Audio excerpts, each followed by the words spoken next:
नमस्कार, स्वदेश न्यूज की खास पेशकश राम जी करेंगे बेड़ा पार देख रहे हैं आप। बहुत स्वागत है आपका। मैं हूं आपके साथ ऋषभ राय। प्रसिद्ध भजन गायक हरिओम शरण ने बहुत पहले गाया था कि तेरा राम जी करेंगे बेड़ा पार, उदासी मन काहे को करे।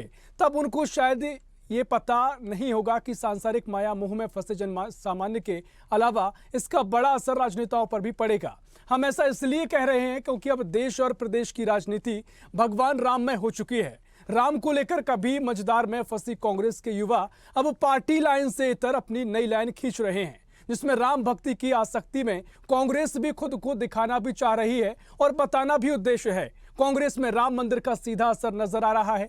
कमलनाथ के बाद प्रदेश अध्यक्ष की बागडोर संभालने वाले जीतू पटवारी के नेतृत्व में अब राम यात्रा भी निकलने जा रही है। जीतू पटवारी ने रतलाम में एक प्रेस वार्ता की, इसमें ऐलान किया गया। उन्होंने कहा कि यह हमारी आस्था का विषय है। राम यात्रा निकालकर अयोध्या में दर्शन के लिए जाएंगे। इधर पूर्व निर्धारित कार्यक्रम के मुताबिक मध्य प्रदेश की मोहन कैबिनेट रामलला के दर्शन के लिए 4 जनवरी को अयोध्या जाएगी और इसमें मुख्यमंत्री मोहन यादव सहित प्रदेश के सभी मंत्री शामिल रहेंगे। जानकारी के मुताबिक कैबिनेट के साथ ही बीजेपी के वरिष्ठ नेता भी अयोध्या जा सकते हैं। रामलला के दर्शन के बाद अयोध्या में कैबिनेट की बैठक होगी। इसके लिए तैयारियां भी शुरू हो गई हैं और मध्य प्रदेश सरकार ने राम जन्मभूमि ट्रस्ट को अपना कार्यक्रम भेज दिया था। राम जन्मभूमि ट्रस्ट ने सरकार को 4 मार्च का समय दिया। कैबिनेट विशेष विमान के जरिए अयोध्या पहुंचेगी और 22 जनवरी को उत्तर प्रदेश के अयोध्या में बन रहे राम मंदिर में रामलला की प्राण प्रतिष्ठा के अवसर पर एक भव्य आयोजन किया गया था। प्रधानमंत्री मोदी मुख्य यजमान की भूमिका में रहे थे और इस कार्यक्रम में संत, सेलिब्रिटी और खेल जगत से तमाम वर्गों के प्रभुत्व लोग शामिल हुए थे। हालांकि प्रोटोकॉल के चलते कम ही लोगों को न्योता भेजा गया था। इस दौरान मुख्यमंत्री मोहन यादव ने प्राण प्रतिष्ठा के बाद दर्शन के लिए अयोध्या जाने का ऐलान किया था। लोकसभा चुनाव नजदीक है, लिहाजा राम के नाम की सियासत की नाव पर चढ़कर चुनाव की नदी को पार करने की कोशिश में वो भी हैं जो कभी राम को काल्पनिक बताते थे और वो भी हैं जिन्हें राम की वजह से सत्ता का वैभव मिला है। ऐसे में अब सियासत में सबके अपने अपने राम जो बनाएंगे सारे काम। इसी पर चर्चा करेंगे, लेकिन तमाम सवाल है कि क्या राम को लेकर ही लोकसभा चुनाव के आगे की स्थिति देखने को मिलेगी। जो कैबिनेट जा रही है उसका संदेश ये है, जब भगवान राम के मंदिर जाएंगे और उनका आशीर्वाद मिलेगा तो 500 वर्ष के बाद ये अवसर आया तो ये बड़ा सौभाग्य का विषय है। और जिस प्रकार से पूरी कैबिनेट को एक भगवान राम का आदर्श जो रहे, जो सिद्धांत रहे, उससे और अभिप्राणित होंगे और जो राम राज की संकल्पना है उसको पूरित करेंगे। और वो कहा भी गया है कि दैहिक दैविक भौतिक तापा राम राज नहीं काहू में व्यापा। तो वो जो उस प्रकार के संकल्पना की, जन कल्याण की, भगवान रूपी जनता की सेवा का जो संकल्प है भारतीय जनता पार्टी की, डॉक्टर मोहन यादव की सरकार का, वह संकल्प और प्रबलता से उखर के आएगा सामने। देखिए, रामलला के दर्शन करने के लिए ना तो कोई कैबिनेट की आवश्यकता है, ना आपको एक मुख्यमंत्री के प्रोटोकॉल की आवश्यकता है, क्योंकि आप प्रभु श्री राम से बड़े नहीं हो सकते। प्रभु राम से बड़ा कोई नहीं है। आपको दर्शन करना है, आप ऐसे ही चले जाए, आज चले जाएं। और 2.5 महीने बने, ये सरकार हो गई, 3 महीने होने वाले हैं, अभी तक क्यों नहीं गए? मैं तो साफ पूछता हूँ। कांग्रेस के कई नेता, उत्तर प्रदेश की पूरी कार्यकारिणी, हमारे कई भूतपूर्व सांसद, भूतपूर्व मंत्री सब दर्शन करके आए हैं। आप कैबिनेट और मुख्यमंत्री और कैबिनेट के साथ अभी तक दर्शन करने नहीं जा पा रही है। बताता है कि आप अभिमानी हो और आप धर्म का एक एजेंडा, एक प्रोपेगेंडा बनाते हो। और हम तो कहते हैं रामलला के दर्शन करने जा रहे हैं, उसके साथ साथ जो आपने संकल्प बनाया वो भी ले जाएं और रामलला के चरणों में जाकर रखें और माफ़ी मांगें कि रामलला हमसे गलती हो गई कि अपने किए हुए वादे निभा नहीं पाते। तो 22 जनवरी को रामलला की प्राण प्रतिष्ठा हुई थी, उसमें तमाम तरीके से सियासत देखने को मिली थी। बीजेपी ने आरोप लगाए थे कि कांग्रेस राम से दूर जाना चाहती है, राम के पूरे कार्यक्रम में शामिल नहीं होना चाहती है। तो कांग्रेस का कहना था कि राम को सियासत का विषय बीजेपी ने बना दिया है। खैर, अब लोकसभा चुनाव सामने है और सभी दल अब राम भक्ति में नजर आ रहे हैं। इसी पर चर्चा भी हम करेंगे। तमाम मेहमान हमारे साथ जुड़ेंगे, उनसे आपका तारुफ करा देते हैं। भारतीय जनता पार्टी से मीडिया पैनलिस्ट शिवम शुक्ला हमारे साथ जुड़ गए हैं, बहुत स्वागत है आपका। कांग्रेस से अभिनव बरोलिया जी हमारे साथ जुड़ गए हैं, बहुत स्वागत है आपका। और सीनियर एडिटर मुक्ता पाठक जी हमारे साथ जुड़ गई हैं। मुक्ता जी, पहले मैं आप ही के पास आऊंगा। और जिस तरीके से अब लोकसभा चुनाव सामने है और भारतीय जनता पार्टी, खासकर मध्य प्रदेश की जो मोहन कैबिनेट है वो राम मंदिर जा रही है और वहीं कैबिनेट बैठक भी एक अयोध्या में की जाएगी और कांग्रेस ने भी राम यात्रा निकालने का ऐलान कर दिया है। तो लोकसभा चुनाव इसका बड़ा कहें कि उद्देश्य है या फिर क्या कुछ आप सियासत के रूप में इसको देख रहे हैं? क्योंकि इससे पहले जमकर सियासत हुई है, राम मंदिर पर भी सियासत हुई है, वार पलटवार का सिलसिला चला। अगर अभी यात्रा निकल रही है, अभी राम मंदिर के दर्शन करने नेता जा रहे हैं, क्या इसके मायने हैं? देखिए ऋषभ, जैसा कि आपने कहा कि पूरा डॉक्टर मोहन यादव और उनकी पूरी कैबिनेट जो है 4 मार्च को अयोध्या जा रही है, राम मंदिर जाएगी, रामलला के दर्शन करेगी और कैबिनेट भी वहां होगी। आपको मैं याद दिलाना चाहूंगी ऋषभ, जब डॉक्टर मोहन यादव ने मुख्यमंत्री का पद संभाला था और विधानसभा में विशेष सत्र हुआ था, तब भी उन्होंने लगातार कहा था कि उनका और उनकी सरकार का फोकस जो रहेगा वो स्पिरिचुअल डेवलपमेंट पे रहेगा। वो लगातार इस बात को फोकस करते आए हैं। और देखिए, हमने देखा है कि उत्तर प्रदेश की कैबिनेट पूरा जो है मुख्यमंत्री के साथ उनका कैबिनेट गया था रामलला के दर्शन करने, उत्तराखंड के मुख्यमंत्री और उनका कैबिनेट गया था। और देखिए, राम मंदिर का जो इशू है, देखिए आस्था का सवाल है, जनता से जुड़ा है और लोकसभा 2024 से जुड़ा हुआ है, इसको नहीं डिनाई किया जा सकता। और देखिए, कांग्रेस ने जिस तरह से जो स्टैंड लिया था कि निमंत्रण ठुकरा के नहीं गए थे, उस समय भी हमने देखा था जो शीर्ष नेतृत्व है कांग्रेस का, वो लगातार कह रहा था कि हम नहीं जाएंगे। 22 जनवरी को वो नहीं गए, इनविटेशन को ठुकरा दिया। लेकिन जो मध्य प्रदेश के नेता थे वो लगातार कह रहे थे कि हम राम मंदिर हमारे कार्यकर्ताओं को लेके जाएंगे। जीतू पटवारी लगातार कहते रहे हैं कि मैं 1 लाख कार्यकर्ताओं को अयोध्या ले जाएंगे। वो कांग्रेस अब फिर से वो वही कह रहे हैं। तो आप देखिए, वो कांग्रेस भी समझ रही है कि ये लोकसभा से जुड़ा हुआ इशू है, जनता से जुड़ा इशू है, आस्था का प्रश्न है और ये जो है ये नुकसान पहुंचाएगा कांग्रेस को। और ये लगातार कांग्रेस इसको समझ रही है, इसलिए जीतू पटवारी के इस तरह के बयान आ रहे हैं। और चलिए, जो जिस तरह से डॉक्टर मोहन यादव और उनकी पूरी कैबिनेट जो है 4 तारीख को अयोध्या पहुंच रही है, हमारे साथ शिवम जी हैं। चलिए इनसे पूछ लेते हैं कि क्या इसका क्या मायने देखा जाए, किस रूप में देखा जाए, लोकसभा 24 से कनेक्ट करके देखा जाए, वहां जाके कैबिनेट करना। देखिए, हमने देखा है शिवराज सिंह चौहान भी थे, वो भी अपने मंत्रियों के साथ अलग अलग जगह कैबिनेट करते थे। हम लगातार देख रहे हैं डॉक्टर मोहन यादव, उन्होंने उज्जैन और जबलपुर में कैबिनेट जो है वो उसकी बात करा भी। लेकिन अयोध्या जाना, इसको कैसे देखा जाए राजनीतिक अगर रूप में देखें तो? देखिए, सबसे प्राथमिक चीज यह है कि अयोध्या में जो राम मंदिर की संकल्पना प्रधानमंत्री जी के नेतृत्व में साकार हुई है, हमारे समाज के एक आंदोलन के माध्यम से हम जिस राम मंदिर को हासिल कर पाए हैं, उसके लिए बहुत सारे लोगों ने बलिदान दिया है, तपस्या की है और जिसके परिणाम स्वरूप आज वहां पर सनातन धर्म का इतना बड़ा प्रतिबिंब के रूप में राम मंदिर स्थापित है। तो स्वाभाविक तौर पर पूरे देश के लोगों के भीतर यह अभिलाषा और आकांक्षा है कि वह प्रभु श्री रामलला के दर्शन करें और उसी कड़ी में हमारी कैबिनेट भी जा रही है। बाकी इसको देखने का जो नजरिया है कि लोकसभा चुनावों के परिप्रेक्ष्य से जा रही है, बाकी चीजों से जा रही है, तो जिसकी जैसी सोच होगी वह उसको उस तरीके से देखेगा। हमारे यहाँ पे तो ऐसे भी कहा जाता है कि मुंडे मुंडे मतर बिन्ना कुंडे कुंडे वयम पया। तो जिस व्यक्ति का जैसा बुद्धि होगी, जिस हिसाब से उसकी सोच डेवलप होगी, वैसा वह इस चीज को देखेगा।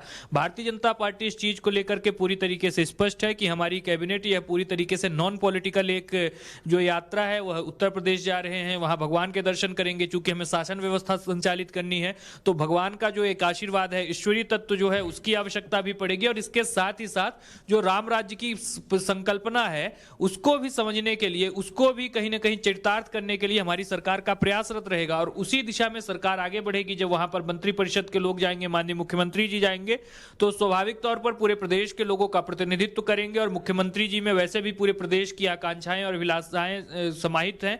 तो वह वहां पर जाकर के पूरे प्रदेश की ओर से प्रभु श्री रामलला से अपेक्षा करेंगे आशीर्वाद की। और स्वाभाविक तौर पर कांग्रेस पार्टी ने एकदम स्पष्ट कर दिया है कि वह धर्म को भी राजनीति के चश्मे के साथ ही देखती है। उन्होंने जिस प्रकार से सबसे पहले तो उस पूरे शिलान्यास के कार्यक्रम का बहिष्कार किया, फिर उसके पश्चात जब राम मंदिर में कहीं न कहीं प्राण प्रतिष्ठा हुई तो उसका भी बहिष्कार किया और लगातार इस पर प्रश्नवाचक चिन्ह लगाते रहे, आपत्ति दर्ज कराते रहे। इतने स्पष्ट कर दिया है कि कांग्रेस की जो एक तुष्टीकरण की राजनीति है उसका यह एक दूसरा अध्याय है। पहले तो राम मंदिर बनाने में अड़चने उत्पन्न की, विघ्न उत्पन्न किए और फिर बाद में कहा जा रहा था कि मंदिर कोर्ट के ऑर्डर पर बना और जो मंदिर बना तो उसका विरोध करना शुरू कर दिया।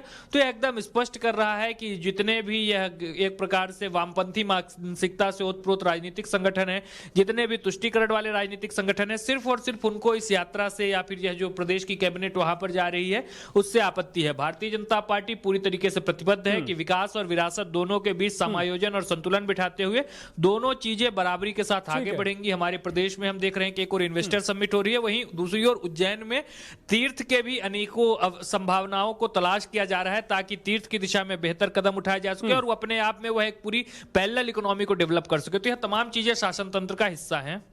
जी ऋषभ, निश्चित तौर पर देखिए तमाम बातें आपने कही, मैं कांग्रेस से प्रतिक्रिया लूंगा, लेकिन जिस तरीके से आपने कहा कांग्रेस कहती है कि कोर्ट के ऑर्डर पर बना है, तो ये तो लगातार कांग्रेस भी कहती है, इसमें मैं चाहूंगा आप प्रतिक्रिया दे दें। कोर्ट के ऑर्डर पर तो पूरा फैसला हुआ है ना शिवम जी?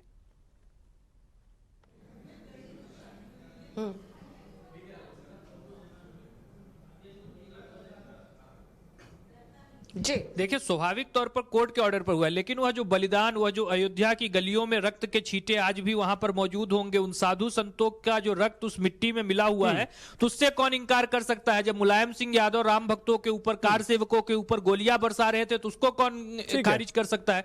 जब भारतीय जनता पार्टी का पूरा नेतृत्व, जब वहां पर पूजा को रोक दिया गया, तो वहां पर बेदी बनाने पर प्रतिबंध लगा दिया गया था, रामधुन कोई व्यक्ति राम की जन्मस्थली पर नहीं गा सकता था, तो उसके लिए बलिदान और संघर्ष जो इन लोगों ने दिया है, तो स्वाभाविक तौर पर उनका भी उसमें स्टेक है। भारतीय जनता पार्टी का कोई अकेला आंदोलन नहीं है, यह इस देश की आकांक्षा का प्रतिबिंब है, या उस जनभावना का आंदोलन था जिसको हमने साकार किया।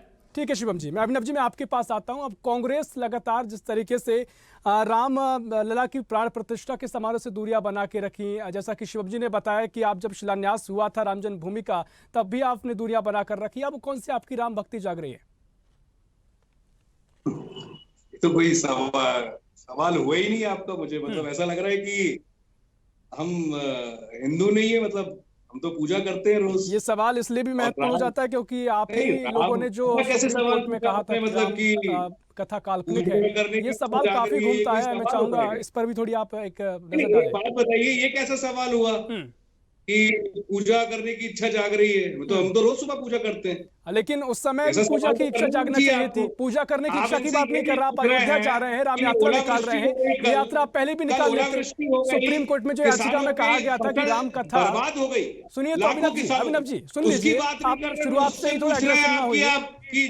अभिनव जी ये बात बुरी क्यों लगती है? अभिनव जी आप कांग्रेस की बातें बुरी क्यों लगती है? कौन सी थोड़ी देखिए आपके सवाल ऐसे होने चाहिए जो लगे कि जनता सुने। मुझे आप बताइए क्या सवाल होना चाहिए, बताइए आप बताइए क्या सवाल होना चाहिए। लेकिन आप ऐसे मुझसे पर्सनल पूछ रहे हैं कि आपकी इच्छा जाग रही है। आप पर पर्सनल नहीं जा रहा, मैं कांग्रेस पर जा रहा हूँ साहब। कांग्रेस लगातार दूरियां बना के रखी थी, बात आपको चुप क्यों रही है? गोली मार दी युवा किसान है, उसको गोली मार दी इनकी सरकार ने, तो आपको दुख हो रहा है कि नहीं हो रहा? सारे मसलों पर हम चर्चा भी कर रहे हैं, लगातार चर्चा हो रही है, लेकिन अगर ये सियासत रूप से अगर इसको आप यात्रा भी निकाल रहे हैं, इसके सियासी मायने हमें नजर आ रहे हैं, वो सवाल हम आपसे करेंगे अभिनव जी। नहीं मैं देखिए पर्टिकुलरली आप है ना एक चीजों को रेक्टिफाई मत करा करिए। मैं आप पत्रकार हैं, मैं आपका जवाब देने को तैयार हूँ, लेकिन ऐसा सवाल थोड़ी ना कर सकते आपकी इच्छा जाग रही है क्या? ये सवाल मेरा इसलिए ठीक है, आप मैं लगता हूँ चर्चा को आगे बढ़ाते हैं और थोड़ा सुनिए ठीक है सुन लीजिए अभिनव जी। हाँ देखिए आप लगातार दूरियां बना के कांग्रेस ने रखी थी, अब आपको ये सवाल चुभ रहा है, मैं चाहूंगा ठीक है। कौन कह रहा है? कौन कह रहा है दूरियां बना के रखी है? राम मंदिर के शिलान्यास में आप पहुंचे, राम जन्मभूमि के राम जी से दूरी बना के रखी, प्राण प्रतिष्ठा में आप पहुंचे, क्या बोल रहे हैं आप बोल क्या रहे हैं? आप नहीं गए ना, कांग्रेस नहीं गई ना, तब आप पर्टिकुलर आप पर ऐसा कोई दुनिया में सनातनी हिंदू होगा जो भगवान से दूरी बना लेगा? ठीक है कैसी बात कर रहे हैं आप लोग? नहीं आप ही ने कांग्रेस ने दूरी बनाकर रखी, उस पर आपको थोड़ा जो बात चुभ रही है स्वाभाविक है, चुभनी चाहिए। ऋषभ राय जी सुनिए ना, ये रक्त बहा जिन लोगों का ये बोल रहे हैं, किसी को बुलाया इनने अयोध्या में पूजा में? किसी भी राम भक्त को बुलाया? सनातन के ध्वजवाहक जो शंकराचार्य होते हैं उनको बुलाया? बताओ, पूछो, ये कैसी बात है?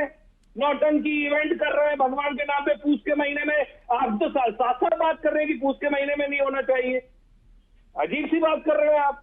जिसकी जो प्रक्रिया होती है सनातन में वो बात की जाती है, और आप यहाँ इल्जाम लगा रहे हैं जबरदस्ती। ठीक है अभिनव जी चलिए ठीक है, आपने अपनी बात रखी है, एक सवाल का मुझे जवाब दे दीजिए कि जिस तरीके से अब इससे पहले भी राम यात्रा लगातार इतने बड़े स्तर पर कांग्रेस ने नहीं निकाली है, लेकिन लोकसभा चुनाव सामने है, ये सवाल बीजेपी से हमने किया, मोहन सरकार कैबिनेट करने वहां जा रही है, लेकिन क्या वजह है इसकी कि आप यहाँ पर राम यात्रा निकाल रहे हैं लोकसभा चुनाव के पहले? पहले राम यात्रा जो बोला है जीतू पटवारी जी ने वो समझिए आप ऋषभ जी। ये जो बेरोजगार युवा है 1 करोड़ से ज्यादा मध्य प्रदेश में, उनके लिए राम यात्रा जगाने के लिए कि भगवान श्री राम से सद्बुद्धि मिले, श्री राम का जो इस्तेमाल कर रहे हैं नाम का ये लोग, ये जो कर्मचारी है ना 4 महीने से तनख्वाह नहीं मिली है अतिथि शिक्षकों को 1 लाख से ज्यादा, उनके लिए है कि ये जागे। अगर आपको अभी 1 महीने तनख्वाह नहीं मिलेगी ना ऋषभ राय जी, आपके घर में बवाल शुरू हो जाएगा। 4 महीने से तनख्वाह नहीं मिली अतिथि शिक्षकों को, महंगाई देखिए आप, सिलेंडर का वादा किया था ना इनने 450 का, दिया क्या? नहीं दिया। तो हम भगवान के लिए ये बात कर रहे हैं कि भगवान के नाम पे तो जागे करते कभी ये नौटंकी करना छोड़े कि श्री राम की बातें करते हैं और श्री राम के नाम पर धोखा दे रहे हैं जनता को। सीधी सी बात है। शिवम जी, क्विक रिएक्शन।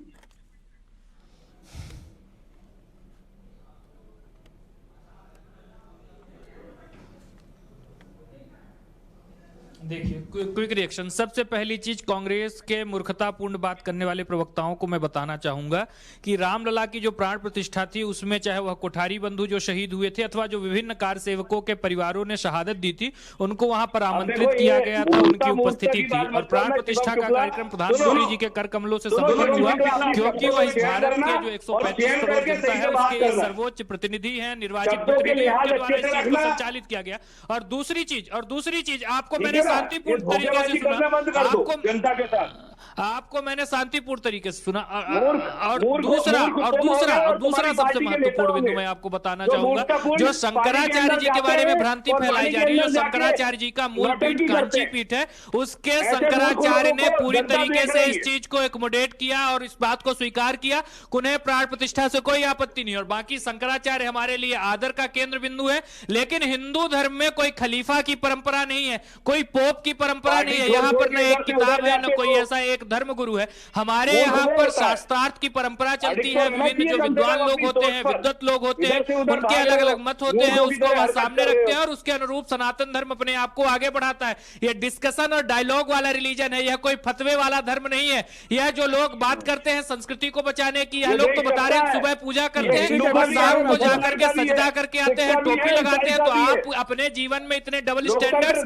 कैसे रख सकते हैं? इसका जवाब कांग्रेस पार्टी को देना चाहिए। इलाहाबाद से प्रयागराज से राहुल गांधी की न्याय यात्रा जाती है, उनके दादाजी की मजार 200 मीटर दूर थी, वहां पर फातिहा पढ़ने नहीं जाते हैं। तो कम से कम जिस भी संस्कृति को आप माने उसको तो आत्मसात करें। की बात कर रहे हो, मुस्लिम मंच और राम का बनने से पूर्व राहुल गांधी जी को यह समझना होगा कि यह पूरी तरीके से राम इस देश की आत्मा में है, रोम रोम में है। बेरोजगारी महंगाई से राम का जो विषय है वह उसको ढका नहीं जा सकता। अमित शाह जी बार बार इस बात को कहते हैं, प्रधानमंत्री जी बार बार इस बात को कहते हैं कि अगर हम आध्यात्मिक चेतना को अपने शीर्ष स्तर पर ले जाए बिना अगर हम मटेरियलिस्टिक जो या फिर जो भौतिकतावादी समाज में हम आगे भी चले जाएंगे तो वह किसी अर्थ का नहीं है। भारत अगर विश्व गुरु बनेगा, विश्व में हमारी इज्जत है, तो हमारी आध्यात्मिक और सांस्कृतिक चेतना और विरासत की वजह से है।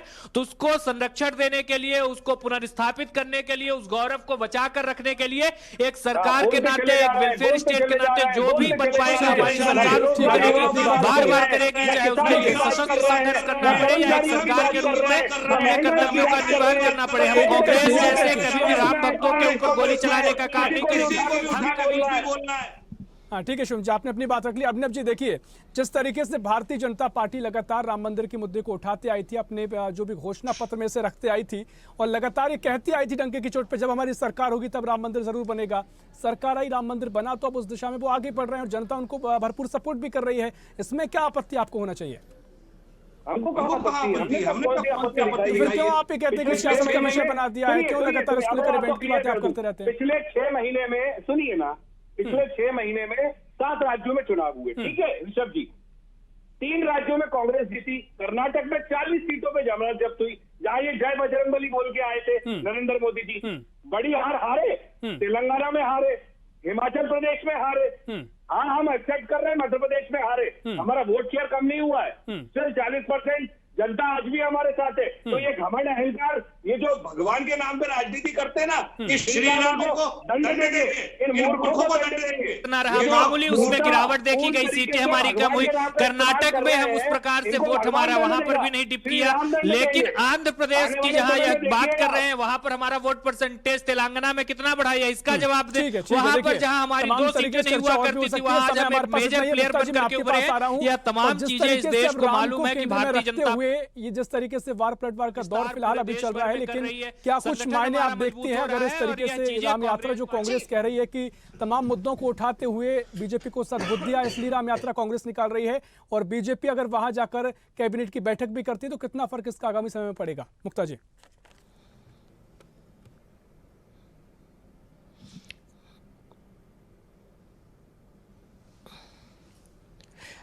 देखिए, मैंने जैसे पहले भी कहा था कि ये जनता से जुड़ा हुआ प्रश्न है, आस्था का सवाल है। देखिए, इसमें कांग्रेस, भले ही कांग्रेस नहीं माने इस बात को, लेकिन ये बैकफुट पे तो आ गए हैं ना। देखिए, आस्था का सवाल है, लोकसभा 2024 आपके सामने है। बीजेपी को देखिए, इससे एक फायदा तो हो चुका है, ये आप डिनाई नहीं कर सकते, हम और आप डिनाई नहीं कर सकते। देखिए, मैंने कहा था डॉक्टर मोहन यादव लगातार स्पिरिचुअल टूरिज्म की बात कर रहे हैं, स्पिरिचुअल डेवलपमेंट की बात कर रहे हैं। वो और उनका कैबिनेट पूरा 4 तारीख को, मार्च को अयोध्या पहुंच रहा है। और जिस तरह से लोकसभा चुनाव सामने है, देखिए कांग्रेस भी बात कर रही है, जीतू पटवारी अध्यक्ष भी बात कर रहे हैं राम यात्रा निकालने का। तो ये इससे समझ आ रहा है ना कि लोकसभा 2024 के मद्देनजर ये सारी बातें, चाहे बीजेपी हो चाहे कांग्रेस हो। निश्चित तौर पर देखना महत्वपूर्ण होगा कितना यात्रा का फर्क पड़ेगा। हालांकि लोकसभा चुनाव सामने है, उससे पहले तमाम तरीके से यात्राएं और सभी जो कार्यक्रम का दौर जारी है, उसका कितना नफा नुकसान होगा, तो देखना महत्वपूर्ण होगा। फिलहाल बहुत शुक्रिया आप सभी मेहमानों की चर्चा में शामिल होने के लिए। तो भारतीय जनता पार्टी की जो सरकार है, उसके कैबिनेट मंत्रियों के साथ अयोध्या में मीटिंग भी होगी, बैठक भी होगी, और साथ ही तमाम जो नेता मंत्री हैं वो अयोध्या जाएंगे, रामलला के दर्शन करेंगे। कांग्रेस की रामलला की जो यात्रा है, राम यात्रा है, उसके अलग मायने कांग्रेस बता रही है, और जिससे कि बीजेपी राम पर जो सियासत कर रही है उसको सद्बुद्धि आए, ऐसी बातें कांग्रेस की ओर से कही जा रही हैं। फिलहाल के लिए इस खास पेशकश में इतना ही। देश प्रदेश की और भी खबरों के लिए देखते रहिए स्वदेश न्यूज, सबसे पहले देश। ऐसे ही वीडियोस को लाइक, शेयर, फॉलो और YouTube को सब्सक्राइब कर बेल आइकॉन दबाना ना भूलें। और ताजा अपडेट्स के लिए हमारी वेबसाइट swadeshlive.com पर जरूर जाएं।